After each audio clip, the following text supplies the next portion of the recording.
Hello, welcome back to the bet. We are on week 14, and not that you guys are going to notice anything different, but I'm switching it up here on my end. For some reason, about 3 minutes ago, I got the ping to start doing these podcasts as video recordings. So I am literally talking to myself right now, looking at myself in the monitor as we're speaking. I don't know why I'm doing it this way. I don't know if I'm going to share the videos or how that would even work, but I got the little ping to do that. So that's what we're doing. I got my little talking points typed up here and off to the side so that I can refer to them. And we're going to roll with it.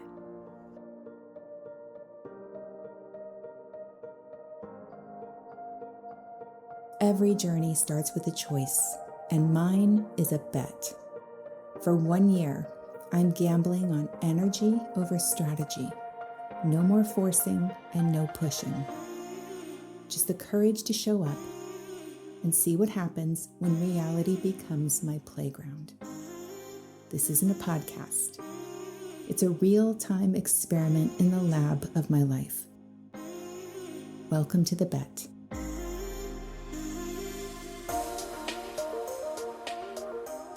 Okay, I have no idea what's going to happen to the video during that little part where we have the music because we've got two separate video clips going on, but that's not my problem to figure out. Okay, let's focus on what I really want to talk to you guys about, which is how intensely focused I feel right now, how locked in I'm feeling. This is the Sunday before the 8th. We're on Sunday, December 7th in real time. And tomorrow is the day I'm opening my one-on-one coaching applications for 2026. And I just feel so clear about what it is that I am here to do. I didn't realize that I was lacking any kind of clarity until I hit this point in the last several weeks, just really locking in on going in this direction. It's like this very intentional amplification is happening into my life. I am taking on fewer things with intention. And it is allowing me to bring so much more intensity, even in my messaging now, the way I'm showing up on Instagram.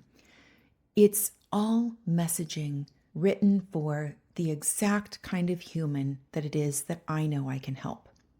I did not realize how much energy I spent trying to come up with universally applicable advice or perspectives that could be useful for anyone and everyone. And when I took off those parameters, I just got super focused on who I know I can help. It's been really interesting to watch my engagement go up, the conversations go up, the reach outs, the connections, and my own sense of power, all increasing. I've also released myself from any need to prove how anything goes. I'm in this space of knowing that I can do anything. And when you know you can do anything, you get really clear about what it is you want to do. And it's like almost a chicken before the egg kind of situation. I was talking about this with Mike earlier. You almost have to prove that you can do your impossible thing before you can have the confidence that you can know you can do anything. And so there is some amount of proving that needs to happen. It's more like evidence collection, as I like to call it. The brain needs to see some kind of evidence that you are capable of doing something. If the brain does not feel something is possible to do, then it's not going to get on board. When I am working with clients, this is something I really emphasize. You have to show your brain what you can do. This is why I like working out. It's really, truly the only reason I continue to work out is because it is the most effective way I have found to show my brain, look, you can do something you didn't realize was possible. You know, you don't have to do working out. You could build something or construct something or go do something to show yourself that same reality. But the brain needs to believe, oh, you're the kind of person that can do anything. It's really one of the easiest ways to go about it. I've noticed I've just inhabited this space of certainty about how this all gets to work for me in 2026. I just have to show up and communicate what it is that I can do for exactly the people that I know I can help. Everything else is going to take care of itself. There's no pressure that comes with that. It's just like this relaxed kind of knowing. So today on the way home from breakfast, because Mike and I have breakfast dates every weekend, we were talking about what 2026 is going to look like and how I have intentionally built this coaching container to allow a lot more space to open up in other areas of my life. And he said, literally, don't take this the wrong way, because you know I fully believe in you, but you don't have the credentials yet to say that you're going to book out all these coaching spots. You don't have those credentials yet. And that moment, I swear that moment in the car is worth $1 million to me, because I didn't have one iota of emotional reaction to that. It showed me exactly how far I have come. It didn't shake me. It didn't rattle me. It didn't make me start to question. I didn't get defensive. Nothing. I just thought, that's not even the point of doing it, right? Is to build credentials. That's not even the point. And it opened up this whole discussion with him about what it means to build the mental architecture of something that you're creating, some future that you're working toward. In order to do that, you have to operate from the identity of the person who already has done that thing. That's what I was telling him. So that person's already done all this. She doesn't think to question whether or not she has the credentials, because it's already done. You don't question what already is. So we had a nice little discussion there.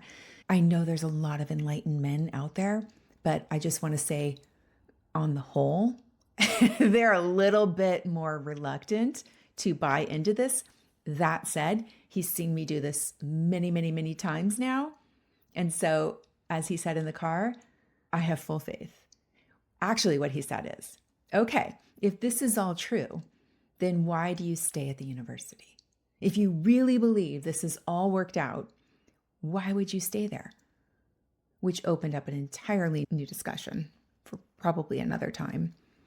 But the point is, I don't even consider that it's not working. And I don't even think that's on me to make it work. Just not on me to make it all work out somehow. It's on me to energetically hold the frequency, right, of the identity, and to act as if that is in accordance with how I am living right now. And if I'm being totally honest, it doesn't even feel like an identity stretch for me. It doesn't. What it feels like, if I had to describe it in words, is like I'm putting on the most familiar, comfortable outfit ever. Like I'm finally taking off the constricting clothing that I've been wearing, and I'm to this most luxurious joggers and the softest fleece cozy ever.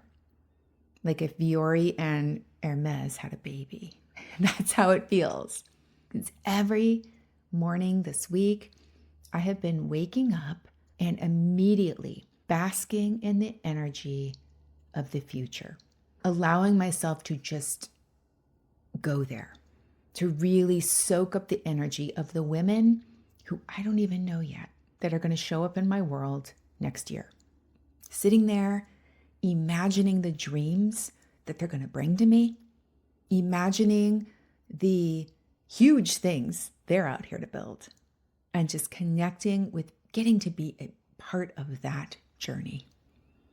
So damn lucky. I was just filled with so much gratitude this morning, thinking about being a part of that and how much growth I've had to realize I don't really even care about building something big myself. What really gets me is thinking about the women who are here, who I know are here to build big things. How can I help them fully step into and access all of that power that they're here to bring to this world?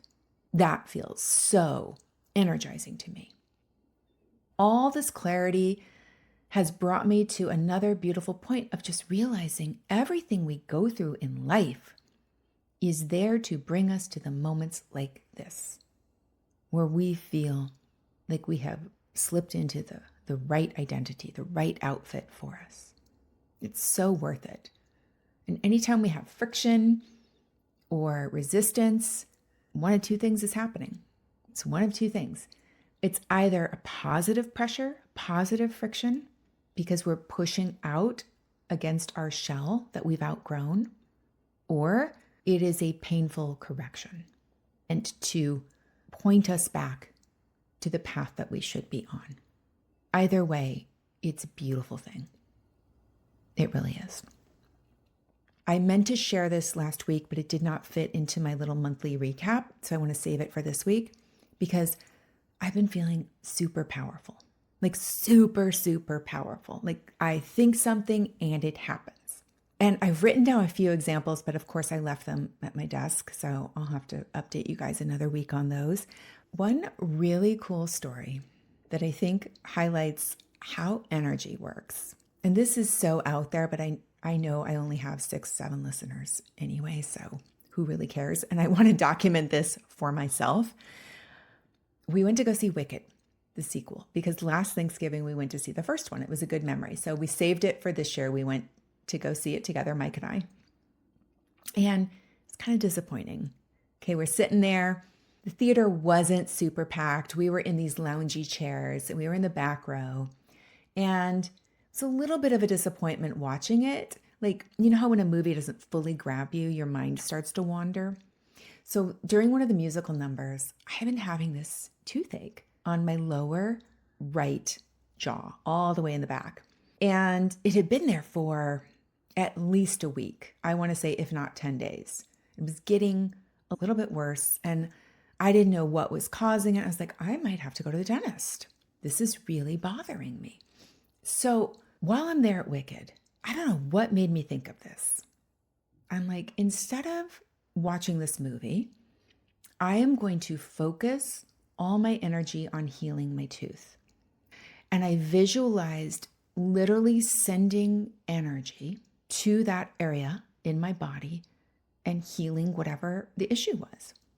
I said, as I walk out of this theater, this tooth is healed.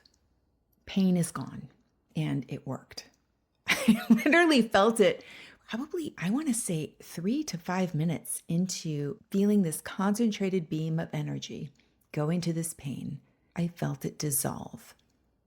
I was so caught off guard as it was happening. I remember telling myself, oh, that's your mind just blocking the pain. It's really still there. And I was like, nope, it is gone. And I just said, hold that energy. It is gone. It is done. It is handled. It is perfect. The other thing I didn't just send energy to it. I said, I fully welcome the pain. I welcome the transformation that this represents. I'm here to hold whatever power I need to hold in order to own whatever is mine, and I release what isn't. I am fully stepping into whatever responsibility is mine to manage, and I fully release anything that isn't. I welcome whatever this alchemy is that's going on. I was viewing the pain as alchemy. I'm not trying to fight the pain anymore. I said, in fact, make it worse. Give me all the pain I need in order to fully transform whatever it is I need to hold in this world. Okay, I know this makes me sound so woo, but I had to share it because it totally worked. And it hasn't bothered me since. Don't even need to go to the dentist. So that was a crazy story. The only other time that I've intentionally worked with energy like that was actually almost exactly a year ago.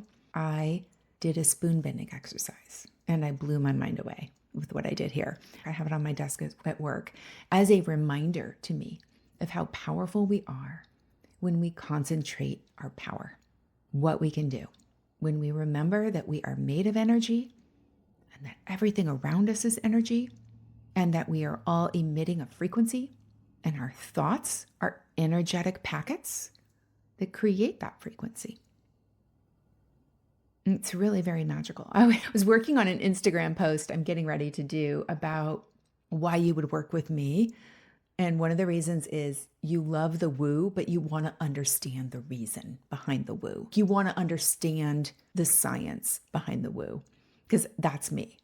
I'm like, well, how did that work? How did that energy just transform that? So I go down rabbit holes and research things until I understand the electromagnetic field and what it takes to control that and what it all does. Anyway, I won't go down that whole spiel here. Okay, so that is my update for week 14. I'm going to a conference all week, a business conference. I'm kind of excited about that. I know I always have big breakthroughs. And if anything comes up, I've also been feeling a little ping to drop in here and do a little bonus episode. I want to start capturing things as they're coming up in real time. It's so much more powerful for me. Okay, have a fabulous week, and I'll be back next week to update how my first week of applications go with my one-on-one coaching. Until then, bet on yourself.